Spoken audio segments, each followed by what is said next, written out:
इस सीजन का पहला आम आ चुका है हमारे यहाँ और पापा रोज शाम को मार्केट करने जाते हैं तो हमेशा कुछ ना कुछ लेके आते रहते हैं। तो आज शाम को आया है आम।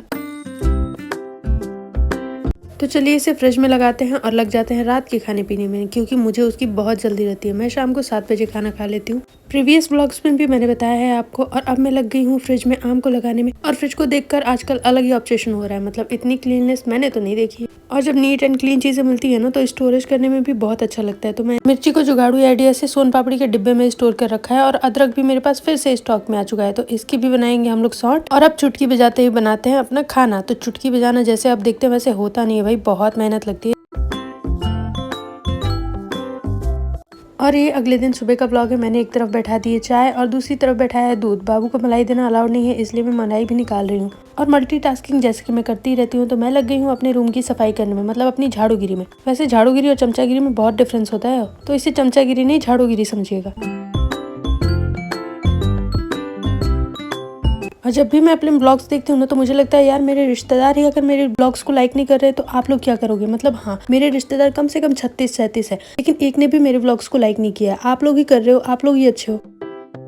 मैंने सारे कपड़े धो दिए और अपने डक्स को भी धो धा के साफ कर दिया है। और यहाँ पे बारिश का मौसम इतना खतरनाक हो रहा है कि पूछो मत। जब भी कपड़े डालती हूँ तब बारिश होने लगती है। और ये आलू मैश करने वाली ट्रिक तो आपको पता ही होगी। तो आज मैंने बनाया था आलू का चोखा। साथ के साथ मैंने बहुत सारी ट्रिक शेयर की है, वो भी संडे वाले व्लॉग में, तो उसे भी जरूर देखिएगा, क्योंकि वहाँ ट्रिक्स की भरमार लगने वाली है और आपका जीवन थोड़ा आसान होने वाला है। तो खाना पीना बन के रेडी हो गया है और दूध पे मलाइयाँ जम गई हैं। अब इसे निकाल के मैं फ्रिज में रख दूंगी ताकि इसकी मलाई और मोटी हो जाए। तो चलिए आप सब पे मोदया खा के एक और ट्रिक आपसे शेयर कर ही देती हूँ इस व्लॉग में। What?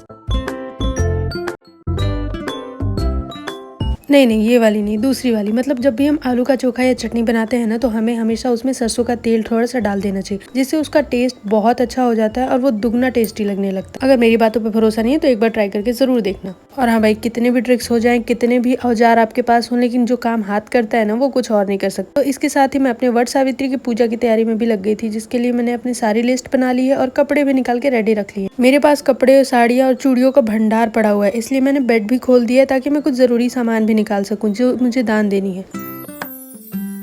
और अब सारे काम निपटा के जैसे ही सोने गई तब तक बारिश आ गई। मतलब इतने इंद्रदेव मेरे से गुस्सा हो गए, मुझे पता ही नहीं है क्यों मेरे कपड़ों के पीछे पड़ गए। इंद्रदेव थोड़ा सा थम जाइए, वरना अगर मेरे बाबू के कपड़े बच गए ना तो इतनी बदबू आएगी कि गटर से भी बदतर हाल हो जाएगा मेरे घर। और मैंने सोचा कि इस बारिश के मौसम का थोड़ा सा लाभ उठाया जाए। तो पॉपकॉर्न रेडी हो गए हैं और एक तरफ बना दी है चाय। तो इतनी सारी चाय मैं अकेले कैसे पीऊँ, तो सासू माँ को भी थोड़ा सा उसमें से क्रेडिट देके और उसके बाद लग गई हूँ मैं अपने लिए अपना मी टाइम एंजॉय करने में। और फिर मिलते हैं अगले व्लॉग में। तो आप लोग लाइक करना मत भूलिएगा। आप रिश्तेदार थोड़े हैं, रिश्तेदारों का तो मुंह हमेशा खुला रहता है। Bye bye.